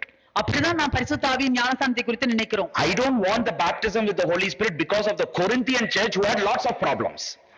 எனக்கு பரிசுத்த ஆவியின் ஞானஸ்தானம் வேண்டாம், ஏனென்றால் கொரிந்தியர் சபைக்கு நிறைய பிரச்சனை இருந்தது. Why they had all the problems? எதற்காக அவர்களுக்கு எல்லா பிரச்சனையும் இருந்தது? Because they have received of the Lord and they are facing big problems that they are not addressed at many times, or that Paul is trying to address so that they can be effective. ஏனென்றால் அவர்கள் தேவனிடத்திலிருந்து அவர்கள் பெற்றுக்கொண்டார்கள். ஆனால் அவர்கள் அந்த பிரச்சனைகளை குறித்து அவர்கள் அதில் கவனம் செலுத்தாமல் இருந்தார்கள். இப்பொழுது பவுல் அவர்களுக்கு கற்றுக் கொடுக்கிறார், நீங்கள் அந்த பிரச்சனைகளை எப்படி நீங்கள் சரி பண்ண வேண்டும் என்று. That is how our children grow, that's how we grow. அப்படிதான் நம்மளுடைய பிள்ளைகள் வளர்கிறார்கள், அப்படிதான் நாமும் வளர்கிறோம். Primary and secondary school over. இப்பொழுது பிரைமரி ஸ்கூலும் முடிஞ்சிச்சு, செகண்டரி ஸ்கூலும் What is முடிஞ்சிச்சு. the next level of promotion? இப்பொழுது அடுத்த ப்ரமோஷன் என்ன? University. University. Now our children or ourselves are promoted to university.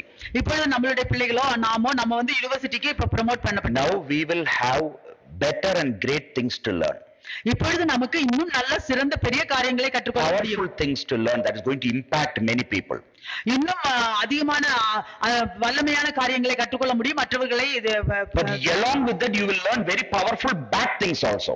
அதோடு கூட இன்னும் அதிகமான நீங்க கெட்ட காரியங்களையும் கற்றுக்கொள்வீர்கள். And you will also learn unwanted things also, and bad things also will come along with that.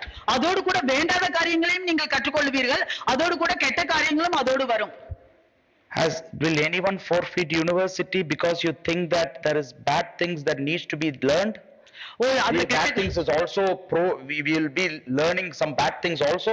அங்க கெட்ட காரியங்களையும் கற்றுக்கொள்கிறோம் என்பதற்காக நாம் வந்து யுனிவர்சிட்டியை புறக்கணிக்கிறோமா? No, we will carry on going to the university and studying and address the bad things so that now that can be cut out or live according to what is good. ஆனால் நாம் தொடர்ச்சியாக யூனிவர்சிட்டிக்கு போவோம், அங்கே என்ன கெட்ட காரியங்கள் இருக்கிறதோ அதை நாம் அடையாளம் கண்டு கொண்டு அதை எடுத்து விடுவோம், அப்பொழுது நாம் கற்றுக்கொள்ள முடியும் என்று. Same thing, after university what is your promotion? யூனிவர்சிட்டிக்கு அப்புறம் உங்களுடைய அடுத்த ப்ரமோஷன் என்ன? Job. வேலை. You know, that's a big promotion now, everyone, students are waiting, job promotion. அது ஒரு பெரிய ப்ரமோஷன். இப்பதான் எல்லா students. Now in the job you are promoted so big, and now you have really great things that you can impact more. இப்பொழுது உங்களுக்கு அந்த வேலை அது வந்து அது உங்களுக்கு அதிகமாக அது ப்ரோமோட் பண்ணப்படுது, அதுல இன்னும் பெரிய காரியங்களை நீங்கள் செய்ய முடியும். But also along with the job will come big problems. ஆனால் அந்த வேலையோடு கூட பெரிய பிரச்சனைகளும் வரும். Big bad things will also start impacting. அதோடு கூட நல்ல கெட்ட காரியங்களும் அதோடு வரும். Do we throw out our job? இப்பொழுது நம்மளுடைய வேலையை நாம் தூக்கி போட்டு விடுவோமா? Because we know that is right. ஏனென்றால் நமக்கு தெரியும் அது நல்லது என்று. But then we cut out or try to face out or correct ourselves with what is bad. ஆனால் நாம் இப்பொழுது என்ன தவறு என்று அதை பார்த்து நாம் நம்மை சரி செய்து கொள்ள பார்ப்போம். Now after you get a job, what is the next promotion? இப்ப வேலை கிடைச்சதுக்கு அப்புறம் அடுத்த ப்ரமோஷன் என்ன? We are now going to get married, might be, I'm saying in the Indian way, okay? So we are going to get married, okay? அப்புறம் வேலை கிடைச்சதுக்கு அப்புறம் நாம் வந்து கல்யாணம் பண்ண போறோமாக இருக்கலாம். That is a big promotion. அது இன்னும் பெரிய promotion. Now you can see that there is much more impact that we are going to have. இப்பொழுது நான் பார்க்கிறோம் இன்னும் அதிகமாக நாம் ஒரு தாக்கத்தை உண்டாக்குவோம். But with big thing also come big problems. இப்ப அந்த பெரிய காரியத்தோடு கூட பெரிய பிரச்சனையும் வரும். Unwanted things also comes. அந்த வேண்டாத காரியங்களும் வரும். Now what do we do? இப்பொழுது நாம் என்ன செய்வோம்? Do we decide that we don't want marriage? நாம் நினைப்போமா நாம் எனக்கு கல்யாணமே வேண்டாம் என்று? That is what this age is doing now. அதுதான் இந்த நாட்கள்ல செய்து கொண்டிருக்கிறார்கள். We don't want to get married because we'll have big problems, and we don't want to enjoy the power that is there in that, and we want to just might be together or living or whatever it is, so that we are now trying to face out the most important thing, ignoring the most important thing that we grow. இப்பொழுது நாங்க திருமணம் செய்து கொள்ள விரும்பவில்லை, ஏன்னா அதுல பெரிய பிரச்சனை எல்லாம் இருக்குது. அதனால வருகிற அந்த அதிகாரமும் எங்களுக்கு வந்து அது தேவையில்லை. இப்பொழுது நாங்க சும்மா நாங்க ஏதோ சேர்ந்து வாழ்றோம் அந்த மாதிரி இருக்கிறோம். அப்படி இருக்கும் பொழுது நான் இந்த மாதிரி வர பெரிய பெரிய பிரச்சனை எல்லாம் நான் கடந்து சென்று விடுவேன். Why did we reject the baptism with the Holy Spirit, reasoning every other problems that we see in the world? எதற்காக நாம் பரிசுத்த ஆவியினால் ஞானஸ்நானம் பெறுவதை நாம் நிராகரிக்கிறோம் என்றால் நாம் ஏன் நிராகரிக்கிறோம்? மத்ததெல்லாம் பார்த்துட்டு why do we reject the baptism with the Holy Spirit, looking into all the other reasons? மற்ற காரியங்களை எல்லாம் இந்த உலகத்தில் நடக்கிற மற்ற காரியங்களை எல்லாம் பார்த்துவிட்டு நாம் எதற்காக பரிசுத்த ஆவியால் ஞானஸ்நானம் பெறுவதை நாம் நிராகரிக்கிறோம்? We are not living our life like this in the other aspects of our life, only with regard to God and His very first thing that he told to his disciples to be baptized with the Holy Spirit, we are rejecting it. நாம் இந்த மற்ற காரியங்களை எல்லாம் பார்த்துக்கொண்டு நாம் வாழ்வது இல்லை. நமக்கு தேவன் முதலாவதாக கொடுத்தது, அவருடைய சீஷர்களிடம் சொன்னது, நம்மிடம் சொன்னது, நீங்கள் பரிசுத்த ஆவியினால் ஞானஸ்நானம் பண்ண வேண்டும் என்பதுதான். அதை நாம் மறுதலிக்கிறோம். You want to be baptized with the Holy Spirit. நீங்கள் பரிசுத்த ஆவியினால் ஞானஸ்நானம் பெற விரும்புகிறீர்களா? You need to come with one accord, one prayer, one unity. Every reasons needs to be put out. If you have not put out the reason, then you need to be convinced from the word of God that reasons are right. நீங்கள் உங்களுடைய எல்லா காரியங்களையும் நீங்கள் அப்படியே தூக்கி போட்டுவிட்டு ஒரு பக்கம் தள்ளிவிட்டு ஒரு மனதோடு ஒரு நினைவோடு ஒரே ஆவியோடு நீங்கள் இந்த இடத்தில் வர வேண்டும். அப்படி இல்லை என்றால் நீங்கள் சொல்லுகிற அந்த காரணத்துக்கெல்லாம் சரிதான் என்று நீங்கள் தேவனுடைய வார்த்தையின் மூலம் நீங்கள் நிரூபியுங்கள். I have taken this for 3 weeks. நான் இதை 3 வாரத்துக்கு எடுத்தேன். I have very rarely seen anyone coming and asking me from the scripture of why it is, how it is, what it is. Which sometimes saddens me, but I also think that you all know and you are all desiring and you want it and you are praying day to day in your house.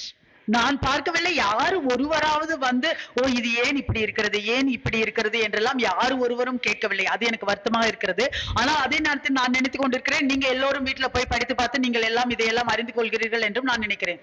Also one thing I am like sensing that you don't want to be baptized with the Holy Spirit. அதோடு கூட இன்னொரு காரியத்தையும் நான் உணர்கிறேன், நீங்கள் பரிசுத்த ஆவியினால் ஞானஸ்நானம் பண்ண விரும்பவில்லை. You don't want the baptism with the Holy Spirit. உங்களுக்கு பரிசுத்த ஆவியினால் ஞானஸ்நானம் பெறுவது உங்களுக்கு தேவையில்லை என்று நினைக்கிறேன். Might be because we don't think that is important. அப்படி இருக்கலாம், ஏனென்றால் அது முக்கியம் என்று நாம் கருதவில்லை. Because life is going well as it is. ஏனென்றால் வாழ்க்கை இப்பொழுது இருக்கிறது போல நன்றாக போகிறது. We might be efficient or effective as we are. நாம் எப்படி நாம் வந்து இருக்கிறோமோ அதே போல நாம் பயனுள்ளவர்களாக இருந்து விட்டு போவோம்.